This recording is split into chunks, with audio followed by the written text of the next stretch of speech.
let's roll. All the weed heads. All the rhyme busters. All the fly chick. All the wild motherfucker, let's roll.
Ladies and gentlemen, ladies and gentlemen,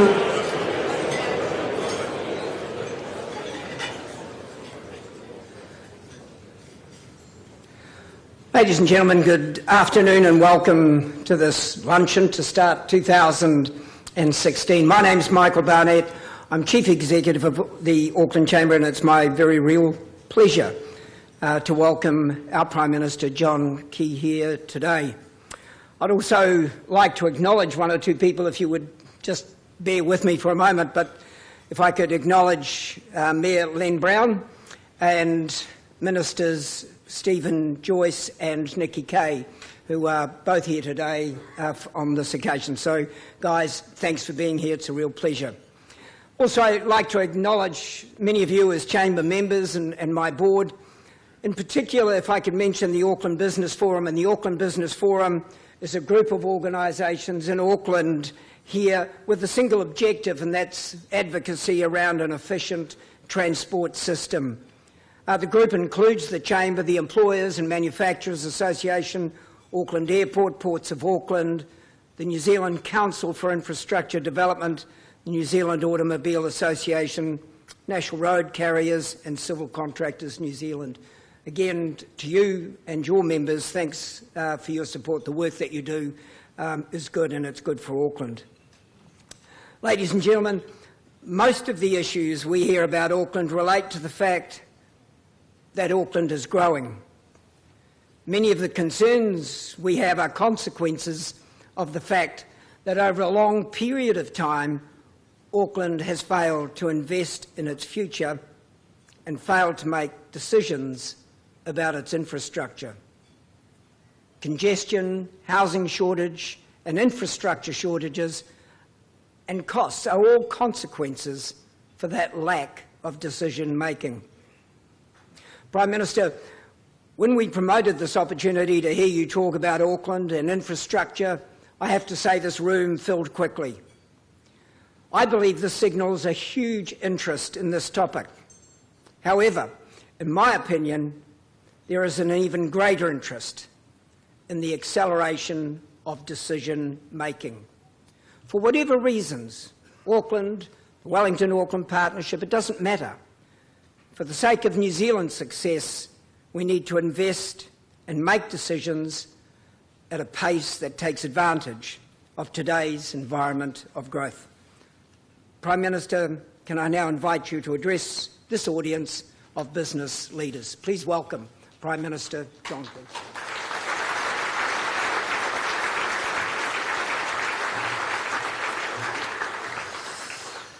Michael, thanks very much. Can I just welcome you all this afternoon. Hope you had a wonderful Christmas and a happy New Year, and that 2016 can be a prosperous and successful year for you all.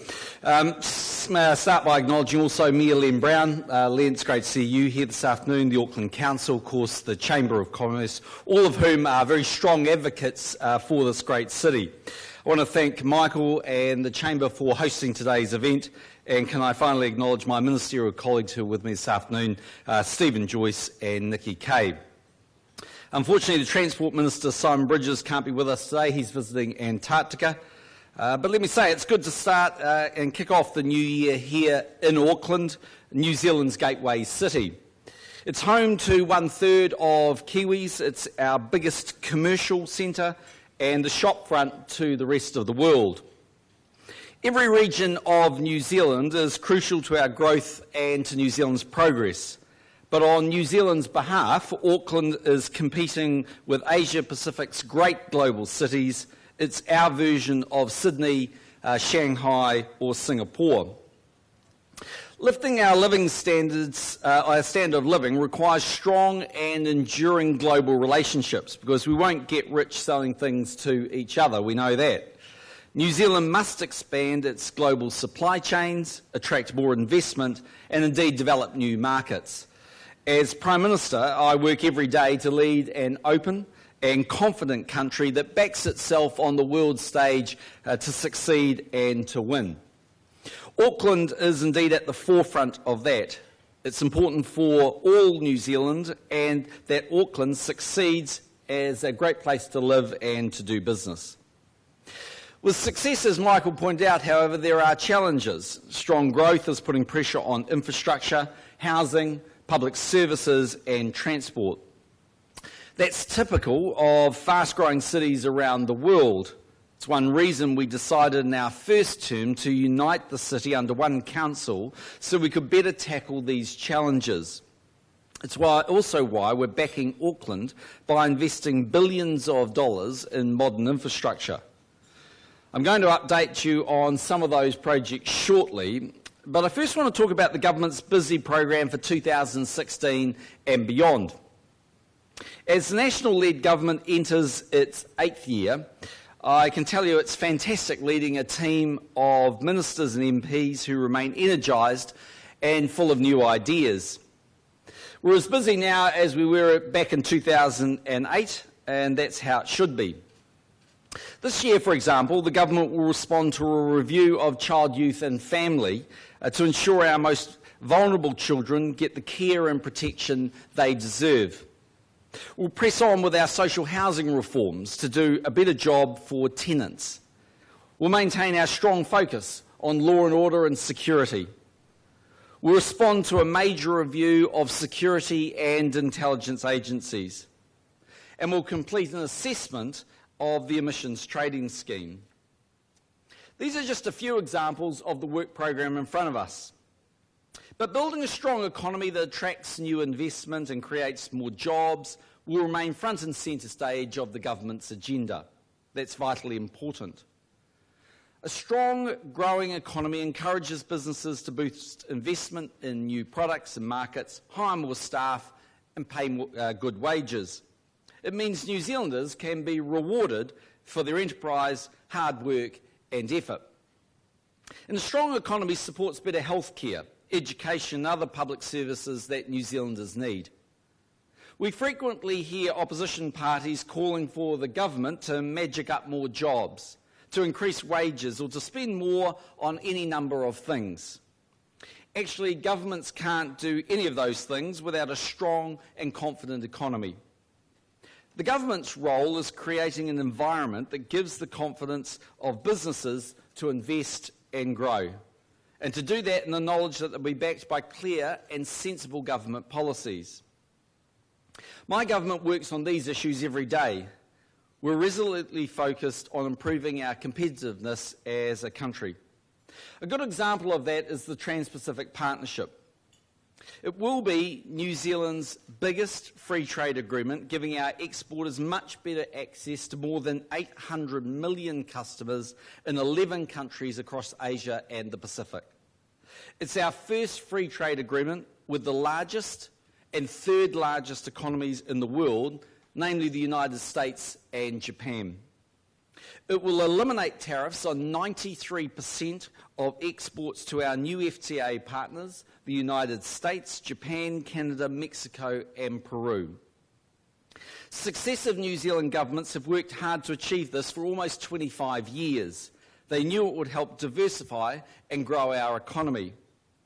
So it really is unthinkable that any reasonable government would now walk away from TPP. It will be positive for our country and positive for our future. The government also remains focused on controlling spending and demanding better results from our investment in public services.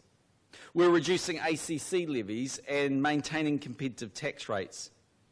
And we're pushing ahead under Stephen's leadership with our business growth agenda, which includes hundreds of initiatives spanning export markets, investment, skills, natural resources, innovation and infrastructure. They are essential ingredients in a competitive economy where business can thrive and grow. Faced with a world economy full of risks and challenges, it's important that we continue to focus on things we can influence, such as our own competitiveness. The new year has reminded us of some of those risks. Concerns about China's economic outlook and lower commodity prices have rippled through the financial markets this month. But global challenges are nothing new. They're a fact of life in the modern world. A resilient, competitive economy can deal with them.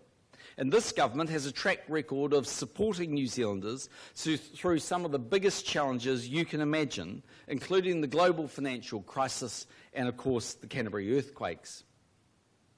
As we look forward to 2016, New Zealand's very well placed. Global dairy prices remain low, but over time they'll recover. And New Zealand's dairy sector is well placed to attract growing numbers of middle-class customers in key markets. In the meantime, tourism, construction, international education, ICT, high-tech manufacturing, services and a number of our primary industries are all growing and underpinning a solid outlook. We remain one of the best places to do business. Consumer and business confidence is picking up, and I sense a feeling of optimism amongst New Zealanders. The Treasury's latest forecasts show economic growth averaging just under 3% over the next 5 years. Unemployment at 6% remains higher than we would like, and we're working hard to bring it down. But the headline unemployment rate only tells one part of the story. An extra 160,000 jobs were created in the past 3 years alone, nearly 66,000 of them here in Auckland. The Treasury expects another 195,000 jobs to be created across New Zealand by 2020. We've been the government, while we've been the government, should I say, the average wage has increased by more than double the rate of inflation, and New Zealand has the third highest employment rate in the developed world. That's right, our businesses employ a higher proportion of the working age population than almost any other developed country. In terms of the government's finances, under Bill English's careful management, we've achieved our surplus target last year. The government is also investing billions of dollars in upgrading New Zealand's infrastructure to get the country moving, literally. Since we took office, we've invested $4.5 billion in roads of national significance. Central and local government together have allocated just under $9 billion for local roads. In Auckland alone, we've completed the Victoria Park Tunnel, the Upper Harbour Highway, and replaced the Newmarket Viaduct. Taxpayers have also invested $3.2 billion in rail, including Metro Rail in Auckland and Wellington. We've provided over $1.7 billion to roll out the ultra-fast broadband and another $400 million for rural broadband. All up, taxpayers have committed around about $17 billion to the Canterbury rebuild, and the government is investing in schools, hospital, housing and lots of other public infrastructure. Looking forward, we're going to invest another $11.5 billion in capital projects over the next 2 years alone. This amounts to a significant investment in New Zealand's economic future, and these infrastructure projects are a rich source of jobs. For example, Treasury estimates the government's roads of national significance will involve around 35,000 construction jobs alone. Another 2,100 are expected from the Regional State Highway Program. The major rail upgrade and electrification projects since 2009 are expected to result in over 3,000 jobs, and a further 4,000 jobs are expected from rolling out ultra-fast and rural broadband. So I'm pleased to make further announcements today about important infrastructure projects. The first concerns Auckland City Rail Link. This will be one of New Zealand's largest transport projects with an estimated cost of around about $2.5 billion. The 3.4-kilometre underground line will run from Britomart Station through the CBD to connect with the existing Western Line at Mount Eden Station. Auckland Transport estimates commuters travelling between Henderson and the planned Aotea station will save an extra 17 minutes for the average trip. A couple of years ago, I said that the government was committed to a joint business plan for the rail link with Auckland Council in 2017. We agreed to provide a share of funding for construction to start in 2020. And we were prepared to consider an earlier start if Auckland's rail patronage and CBD employment hit certain thresholds committed to by the Auckland Council. CBD employment levels are still some way from the 25% threshold that we set, But strong growth in rail patronage since 2013 means it will reach the 20 million average trip threshold well before 2020. It's become clear that we need to provide certainty for other planned CBD developments affected by the rail link. This means we see merit in starting the project sooner. So I can today confirm the government will work with the council to bring forward the business plan and formalise our funding commitment from 2020. The council has indicated to the government this will allow construction of the rail link's main works to start in 2018, at least 2 years earlier than currently envisaged. Will also allow the council to get on with negotiating contracts and providing certainty for investors in other important Auckland CBD projects. These include the $350 million NDG Auckland Centre next to the new Aotea station and the $680 million Commercial Bay Tower opposite Britomart. Timely confirmation of these and other projects alongside the rail link will encourage more people, business and jobs in the heart of Auckland. It should also reduce the period of disruption in the central city by concentrating construction over a shorter time span. We still need to work through a number of important and quite complex issues with the council. These include how project costs will be finally shared between the government and the council and how the rail link will be owned and managed. Providing these issues are resolved, and I'm very confident they can and will be, we'll be able to finalise the business plan later this year. The rail link is one of several government transport projects here in Auckland. So another one of them is the east-west connection between the southern and south-western motorways, which is estimated to cost over $1 billion. This is a large and complex project. It's a priority for Auckland because it will improve travel and freight times in this busy part of the city. It will also provide much better access between the eastern suburbs and the airport. We consider it a project of national significance. So today I'm confirming the east-west connection will go through a streamlined consenting process later this year to bring forward its construction. That means a consenting decision will need to be made within 9 months of application. Subject to its approval, it's the government's intention to fund the east-west connection through the Land Transport Fund so that construction can start as early as 2018.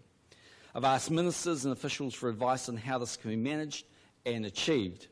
In the meantime, the Transport Agency will start early project work later this year on widening State Highway 20 between Nelson Street and Queenstown Road.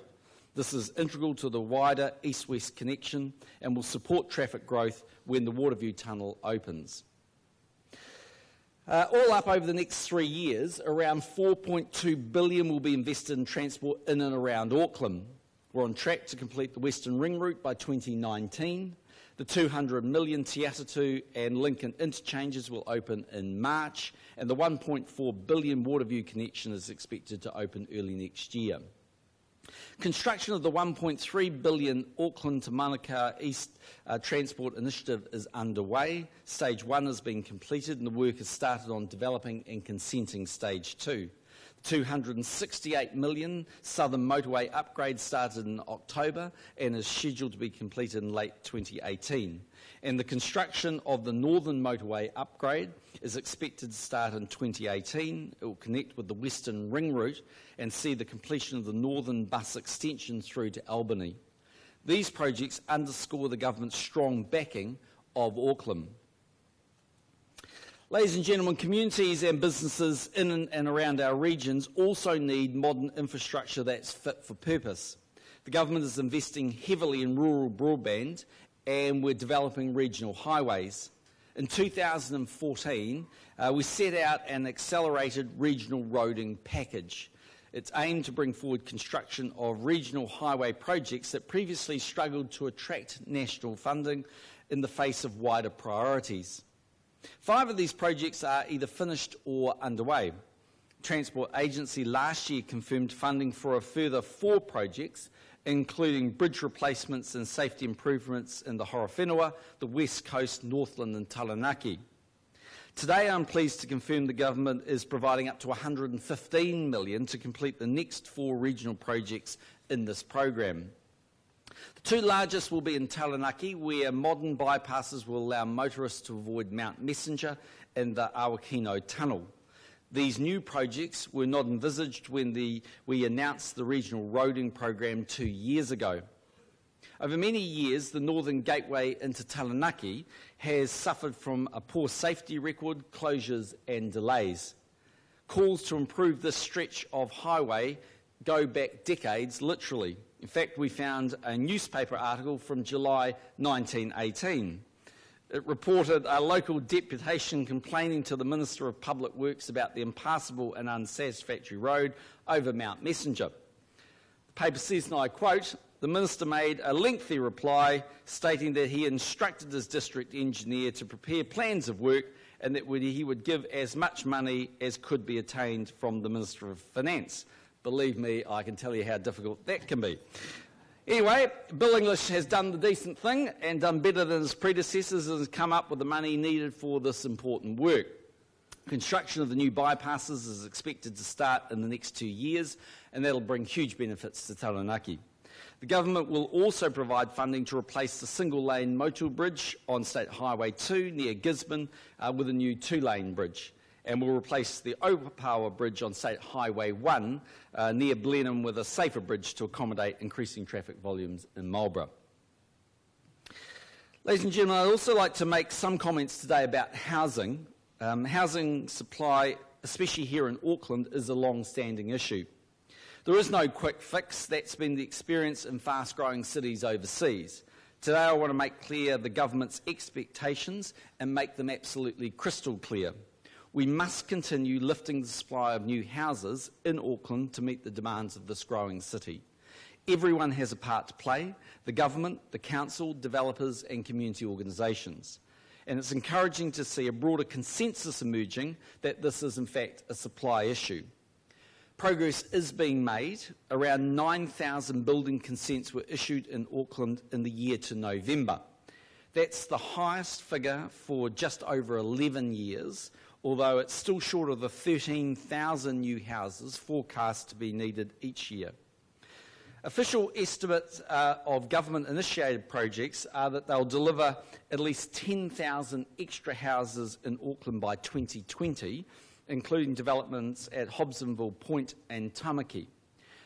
The government's National Construction Pipeline report predicts an extra 80,000 new homes will be built in Auckland in the 6 years to 2020, more than double the rate of the preceding 6 years. The government is determined to ensure this busy pipeline delivers the houses Auckland needs as quickly as possible. One priority is reforming the Resource Management Act to support more housing alongside better environmental management. We introduced the legislation just before Christmas, and it's currently before the Select Committee. It's important we improve the RMA so we can tackle planning issues, including the way of getting houses built more quickly. So if other groups say they are concerned about Auckland, I have a very clear message for them. Get out there and support the RMA reforms the government is proposing. Another priority is working intensively with Auckland Council and others to free up land so more houses can be built sooner. That includes the Auckland Housing Accord, which has seen almost 24,000 dwellings and sections consented in its first 2 years. The target is 39,000 consents before the end of this year. We've set up 106 special housing areas in Auckland, and we're working to resolve issues such as infrastructure development and building sector capability.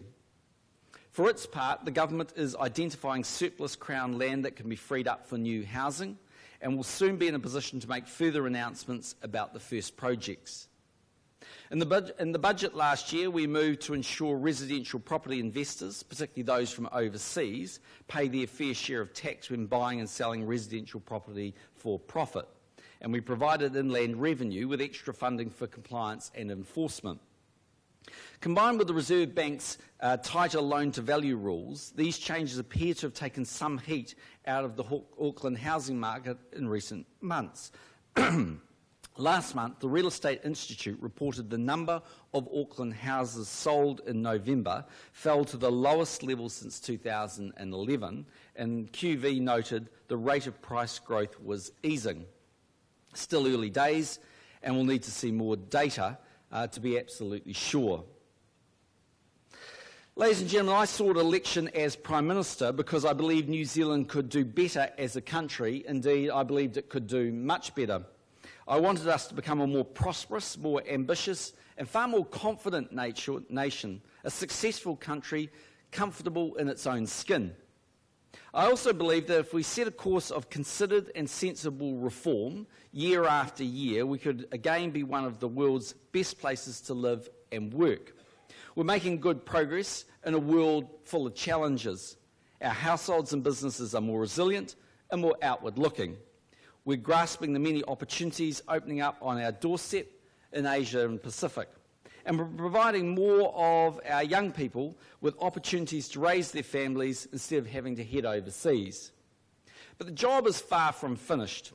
Our challenge over the next few years is to stay on course and to build on the good momentum we're now seeing.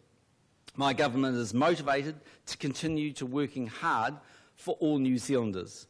Providing we stick with a plan that's working, I know we can deliver the opportunities that New Zealanders and their families deserved.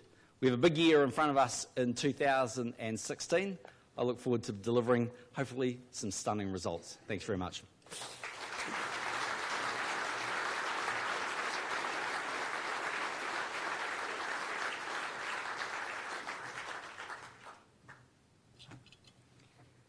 Ladies and gentlemen, before I do a vote of thanks, if I could just acknowledge the Prime Minister will probably leave the room and deal with some media, but the lunch will be served, and then the Prime Minister will come back and join us, and when he's had lunch he intends to move around the room and meet as many of you as he possibly can. So that's it.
1 2 1 2 test 1 1 2 1 1 1 2 1 2 1 2.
One two, 1 2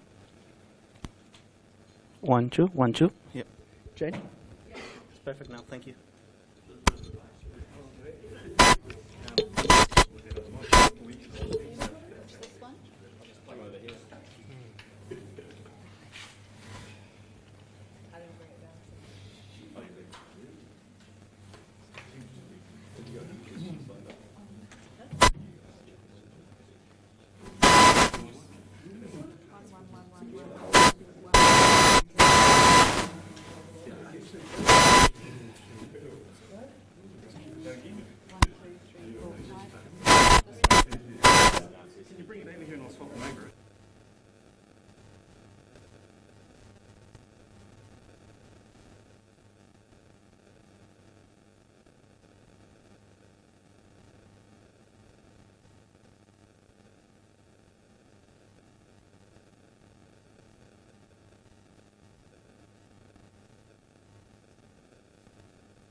There's no real commitment to figures.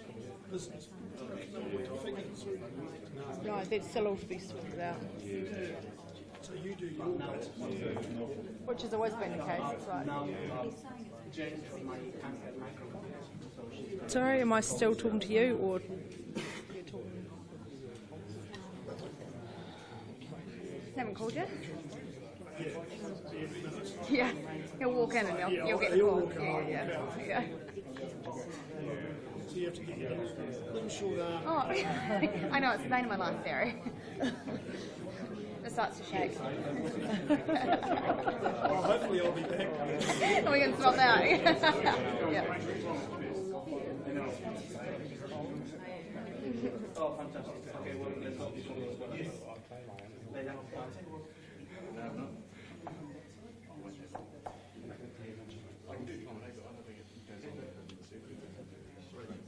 That's right. What do you know? Calling for reinforcements. Remember that? Yeah. It was really funny. It's a very good joke. We moved buildings, so we're all squashed up now. Yeah. Have you seen it? No, I wouldn't mind seeing it. Oh yeah, come on. Make it a tour. It's sort of not grabbing around It's quite fancy. John Key opened it. He's not allowed to go and he's not allowed to... You don't think we should let him in? Bloody paddy cows. We even let John Key in though, Barry. Don't forget that. Well, that's true. Yeah, but then ZB lets him in everywhere.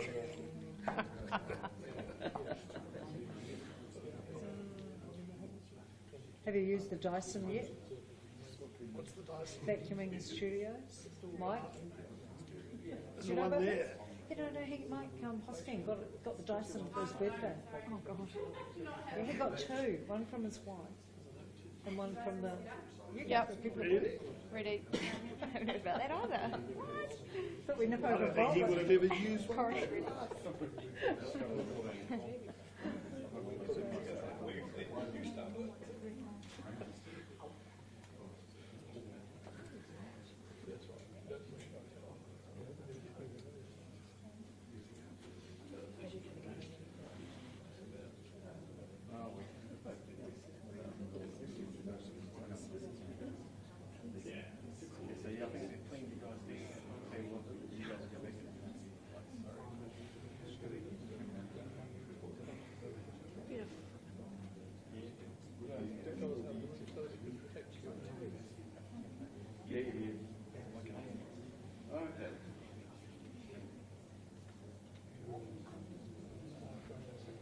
Good to be back, Corey. When'd you get back? Right? Oh, Friday.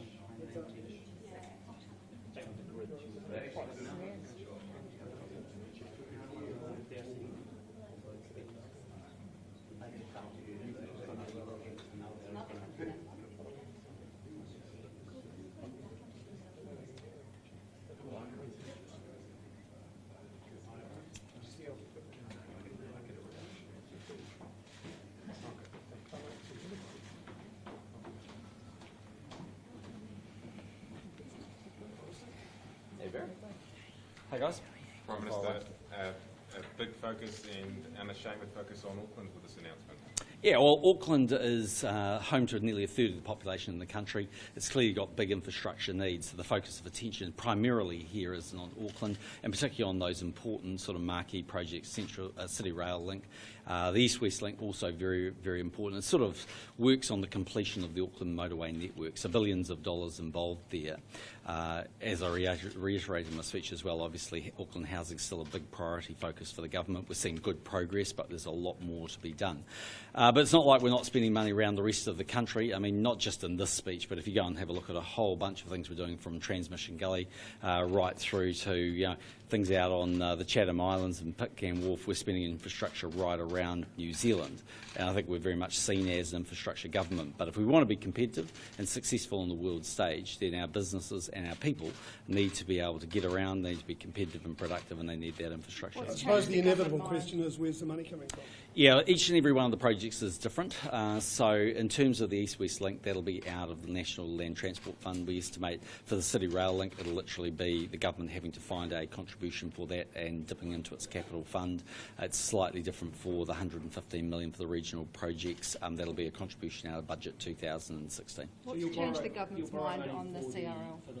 Yeah, almost certainly we will. I mean, we're subject to the timing of the payments. So what the next process is that Stephen and his team will sit down with the Auckland Council and fundamentally negotiate a contract. So we'll negotiate how much we're putting in, the timing of the payments we make, potentially any ownership structure that's involved. Yeah, look, in reality, we've never really terribly shied away from that kind of number, but we owe it to taxpayers actually to make sure we do a good deal. We owe it to taxpayers to make sure we get value for money for them. But that's the order of sort of magnitude I think we're talking about. So 50-50 taxpayer with Auckland ratepayers, you think that's fair? It's kind of the order of magnitude I would have thought that's sort of on the table. It's $2.5 billion projects. So Puts the government in for about 1.25. In regional New Zealand who's funding, something in Auckland?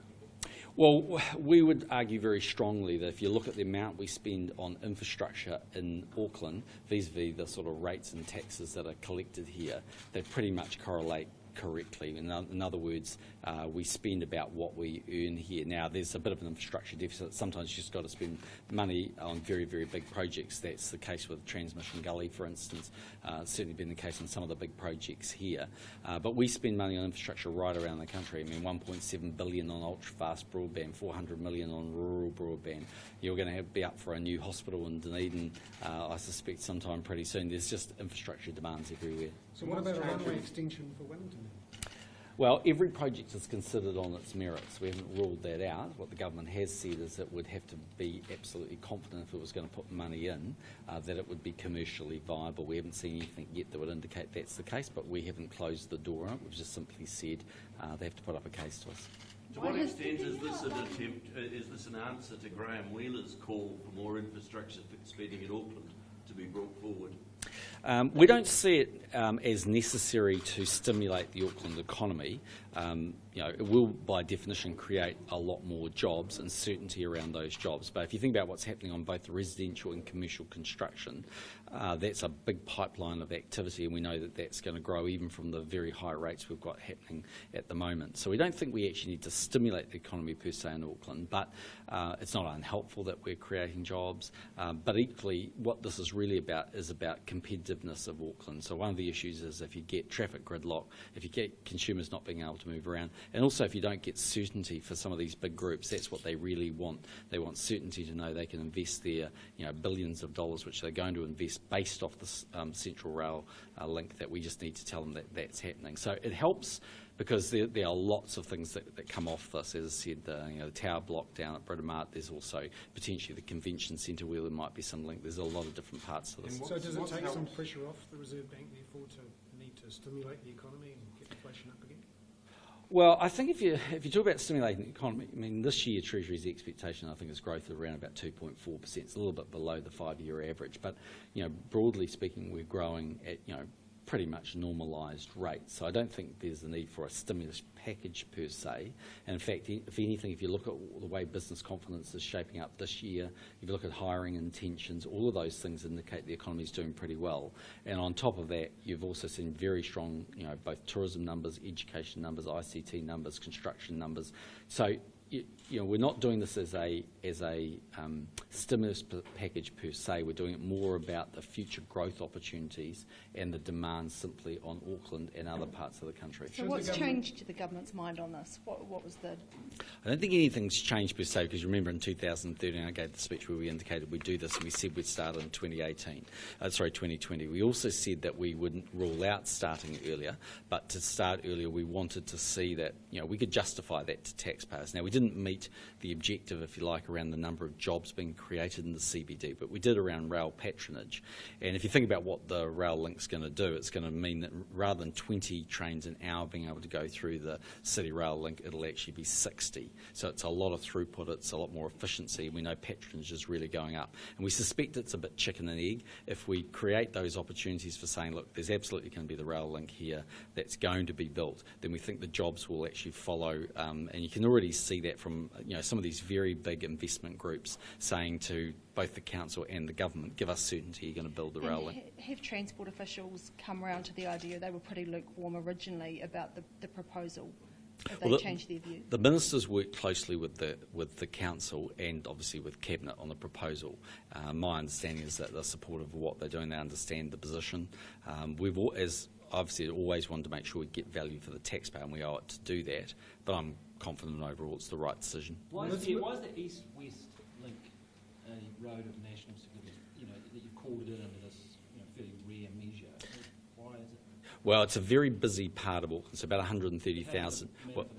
Well, about 130,000 people live there, so it's effectively the size of a pretty big, part of New Zealand outside of Auckland. On top of that, it has a lot of freight movements, and it's really part of the completion of the Auckland motorway network. So without that, you've got this logjam that's happening there. People living in that area be able to object in the same way now? Yeah, they can absolutely. With roads of national significance, the only difference isn't that they can't object or that the designations can't change. It's that the time frame means that it gets fast-tracked and you need a decision within sort of 9 months. So there's a couple of options. It'll either get called in or it'll go through the EPA process. Either of those will work. But historically, where we've had roads of national significance, if you take Waterview as a good example, in the end it cost the government, as the purchaser of that project, a bit more money, but actually the local communities got what they wanted, and actually in the end people were happy with it. So look, it's a big project. It's over $1 billion. It's somewhere between $1.25 and $1.85 billion. We need to get the thing built. Actually, people need certainty. We can't spend 10 years getting RMA consent. Prime Minister, the Winston Peters last night said the changes to the RMA was the National Party pandering to Māori. What do you say? Well, firstly, though, those initiatives that we have there have been around since 2011, so they're not terribly new. Winston might have woken up to them 4 years late, but everyone else has seen them for a while. But secondly, most importantly, he's in a perfect position. If he wants to support the national government, come up with his own set of proposals for the RMA and vote for it, we're more than happy to sit down with him and do that. He's offered to do that in the speech last night, contingent on removing what he calls racebacks, I guess, Treaty of Waitangi and so on. Would you be open to that? Well, we've always been looking for partners for our RMA legislation. You'll remember that when we got it to Select Committee, we did so with the support of the Māori Party, and there was no guarantee firstly it would get out of Select Committee. And secondly, we always said we'd prefer others to vote with us on it. But would you be prepared to wind back the concessions you made to the Māori Party to get Winston's support?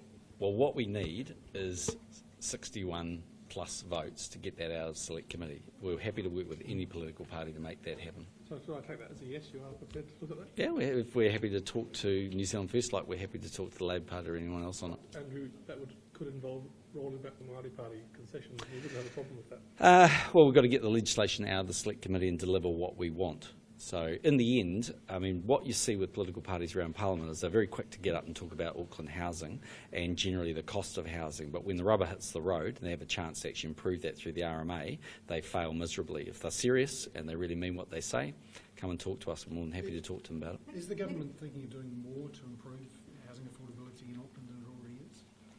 Well, I think if you look at affordability, one of the challenges, I think, when you saw the sort of data on Monday from Demographia is that it left out the most important point when it comes to householders, and that's actually what they pay to borrow that money, the interest rate.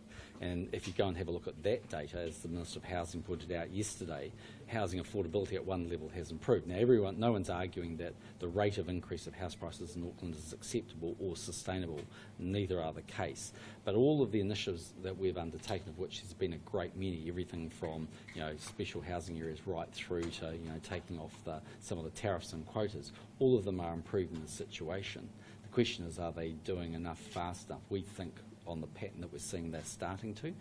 Pretty big consenting, an 11-year high now in Auckland last year. But is it enough given the 40,000 plus increase in population? I suspect with the pipeline it will be, and it's a delicate balance, obviously, but as I said in my speech, it was 9,000 and we want 13,000, so we've got to do more. But you're going to see us doing more things, release of land, working on other issues. Prime Minister, what's your message to those residents who may be in the way of the east-west corridor, who won't have as long to appeal? What's your message to them and people in the way?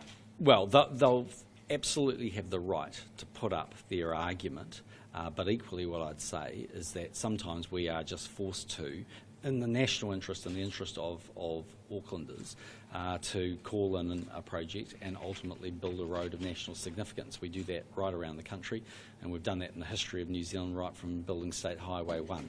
So people will have a legitimate right. The Transport Agency will work them through the Public Works Act. There's a very fair process, and we'll do our best to try and accommodate people, but in the end this road needs to be built. Sure. Minister, on the just on that, CRL, could you please just explain what negotiations might look like around, firstly, cost blowouts, and secondly, whether you're going to give Auckland any tools to raise revenue itself, like loading taxes and tolling and the like? Okay, so in relation to the first part of your question, that is ultimately something that has to be sorted out with the negotiating team, but obviously we'll be doing everything we can to ensure that the rail link can be built within the envelope that's allocated to it. We do that with every project we have. There's always a contingency.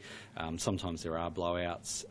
Tunnels are by definition always a bit more challenging, but we'll be doing everything we can to try and keep it within that window.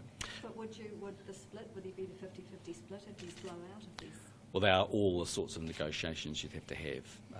I suspect that would be the case, but again, you'd have to work your way through it. With the east-west corridor starting out across... Yeah, just on the second part of the question. I mean, what the government has always said is that if the councils want to put a further tax or charge on Aucklanders, we are lukewarm to that, because in the end it reduces the available disposable income of Aucklanders and makes us Auckland as a place to do business a little more expensive.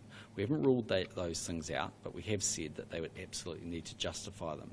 So the council, as it goes through its process of working out how it's going to come up with its $1.25 billion, will need to answer some pretty simple questions. How much is it prepared to fund off its rates? How much can it realistically fund through debt? What does its asset mix look like? It's got lots of options it needs to consider. It needs to consider the way it manages its balance sheet in the same way that the government does that. So the government could still agree to a package that includes tolling from the council side? Well, all of those things will have to be discussed, and then the council will have to meet, its obligation, which is, likely to be broadly about half of the total cost of the package. But we have historically been a bit lukewarm on other tolls and costs, because generally speaking, we think consumers don't want to pay that, and we think the council have to work through it. Congestion The government's charging already said no Sorry? to alternative funding sources. What would have to change for the government to say yes from the council's perspective? Well, there'd have to be a genuine justification for it. Prime Minister, spanning 2018 to the first year of the new government, they'll be taking this to the election, and there are a lot of voters centred here in Auckland. How much do you think this will play on their mind, this Spence? Well, in reality, we'll go through the consulting and negotiation process with Auckland Council in the course of 2017, but I don't think there'll be any stopping of the project. It's good to go now, and you're going to have a lot of private sector investment backing that up, and I haven't seen any opposition from any other major opposition parties. So the reality is the Central Rail Link is going ahead. I think Aucklanders will judge us on our record across a wide range of areas, but if it comes to a judgment of how successful we've been as an infrastructure government, I suspect we'll get a pretty big tick, because everything from broadband route through to schools, public hospitals, roading, rail and airports, we've been quite a significant investor, and rightfully so, to make New Zealand more competitive. Where does this leave the transport alignment project that you've been working on with the Auckland Council, and which was presumably addressing issues like funding? In terms of the CRL, was always planned separately to that. The alignment project is actually about the 10, 20 years beyond the CRL. So when you look at the alignment project, everybody agreed the CRL was going ahead. We didn't quite agree on dates, but the rest of it is all about what happens next, the focus on local highways, further projects down the track, second harbour crossings, all those things. That's what the transport alignment project's about. Does this announcement make it harder for the government to meet its debt targets, given Fitch said today that the higher debt track was one of the reasons for removing its positive outlook? Well, firstly, notwithstanding these, pretty big projects are spread over a reasonable period of time. I mean, at the core of it, New Zealand's a $250 billion economy, which is predicted to be in surplus, notwithstanding this financial year, predicted to be an ongoing surplus going forward. I mean, I think if you look at Fitch, really they're just getting New Zealand back to where the other rating agencies are. There's a number of different factors in there. I mean, they are also citing dairy and the amount of private sector debt there. I think they're looking at China. There's a number of issues. So, look, overall, we're pretty happy with New Zealand's ratings. And actually, sometimes you have to spend money to make sure that New Zealand stays ahead of the curve. If you don't spend this money on infrastructure now, you'll have a much bigger bottleneck and far less competitive economy in years to come. So will this increase the borrowing requirement, which was announced in December? Does it increase it beyond that? But to work our way through all that. Just coming back to that question by Bernard Alsman on tolling and congestion charges.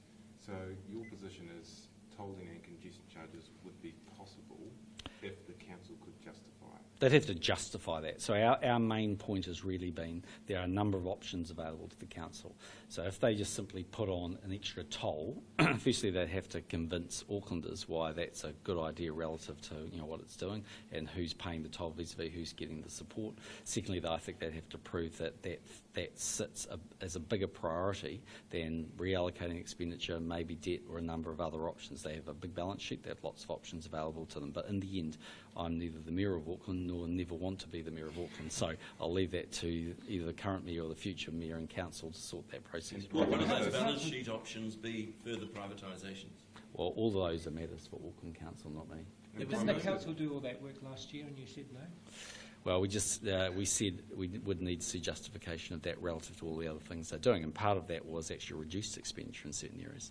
So, Prime Minister, just on the east-west corridor, that would now be able to, under this plan, be able to start in 2018. Yeah. When was it going to start? How much forward? Quite a bit later on. Yeah, quite a bit later than that. Yeah. I think the Transport Agency had a 2 in front of it, and by that I mean the 20s, and this will bring it into 2018. So are there any other infrastructure projects the government's looking to bring forward elsewhere in the country? There wasn't any mention of a second harbour crossing. Well, second harbour crossing probably sits within the speech I gave in 2013, which we've been looking at designations. There's been some work going on there. It's going to, again, also going to have to happen. This is a question of the timing of that, but it's not as immediate as these other projects. In terms of other infrastructure projects, yes, there'll be more infrastructure around New Zealand. We're already working our way through a range of different initiatives. As I said earlier, there's a fair bit of call for a new hospital in Dunedin. We can see other initiatives around the country. Those things are going to have to be met somehow. In the City Rail link, Prime Minister, would that have any use for you? Would you use it? Would I use it?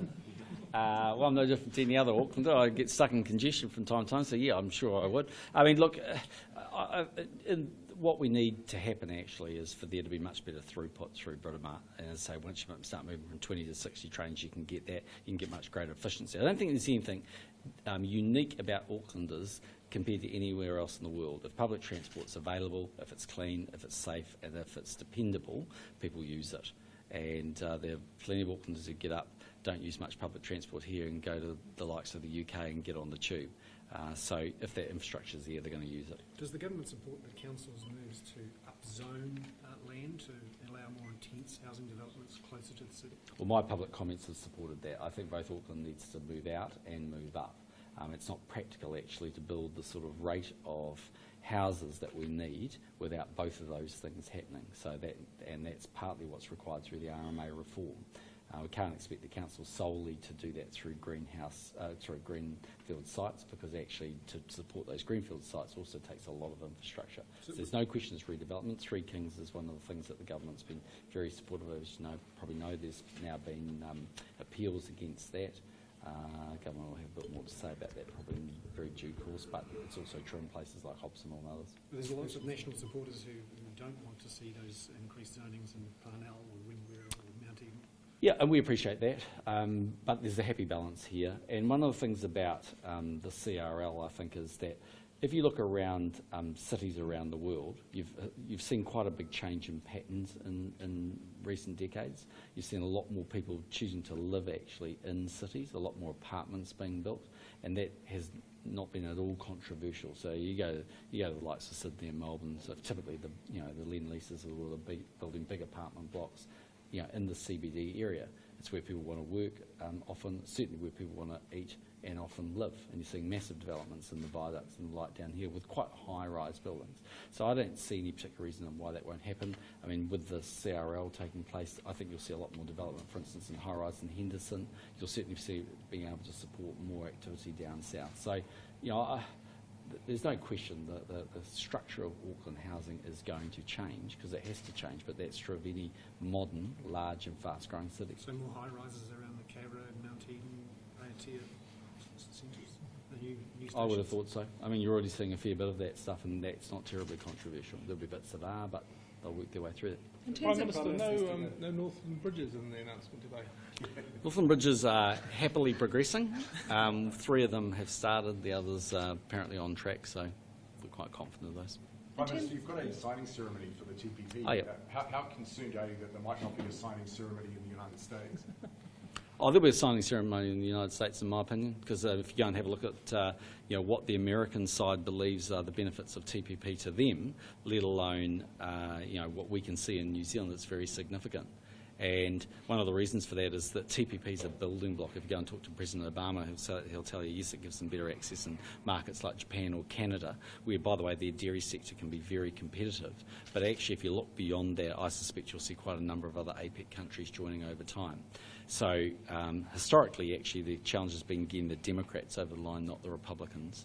And given the Republicans control the House, you know, my view is the Americans will sign up to it. But there's very little support in any of the Republican candidates either, are there? It's hard to find any of the prospective presidents that support the TPP. Now, to be honest, I've watched the Republican debates, having been in the US over Christmas, and no, they haven't been talking about TPP because their major focus has been gun control, the economy generally, and its competitiveness, and ultimately what's been happening around security. But yeah, I think when push comes to a shove, you'll see them vote for it. David Samuel says that Kingi Tudua doesn't speak for Ngāpuhi, and he would be keen to see you up at Waitangi on Te Marae. What's your response to that? Well, just the same as I said yesterday. Look, I've given the commitment to go to Waitangi. Personally, I think it's important to go to the marae and talk about the government's plans and its record. And often there's misinformation. You remember a couple of years ago, there was a big protest there about mining, and one of the main leaders of that movement, I offered to bring down to Wellington and take him through everything that the government could see to get a better understanding of that. In the end, they chose not to do that.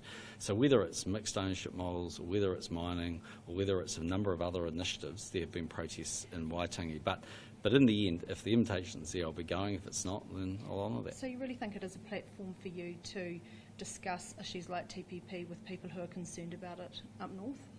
Well, I'm not saying I'm going to convince every person up there, because some people will have made up their mind, but they'll be making up their mind with misinformation. There's nothing in TPP that cuts across the treaty, and it hasn't been since 2001. And actually, as I said in my speech, it's inconceivable for a government of New Zealand to walk away from TPP. I mean, you would be walking away from a 93% elimination for 40% of New Zealand's exports. Why on earth would we do that? There's nothing in TPP to be worried about. I mean, when people talk about investor state and the likes, Labour put that in the Chinese FTA. It's in the Korean FTA. The New Zealand government has never been sued under investor state, in my opinion, never will be. But it does give some protection to our companies when they go offshore. But look, you know, you don't have to take my word for it. I mean, go and ask Helen Clark. She's no longer involved in domestic politics, and as she'll tell you, you know, we'd be mad not to be signing TPP. Are you expecting a big turnout to your TPP information nights? Well, I think there'll be interest. I mean, there will obviously be protesters. I mean, by definition, that's the case. But there are also some people who are opposed to free trade. What I don't see is any protests in New Zealand to rip up a single FTA this country signed. If we didn't have CER, if we didn't have the China FTA, if we didn't have the FTA that we've signed with Hong Kong and Taiwan, if we didn't have the FTA we've just signed with Korea, the ASEAN, Australia and New Zealand FTA, would New Zealand be a better or weaker country? The answer is a hell of a lot weaker.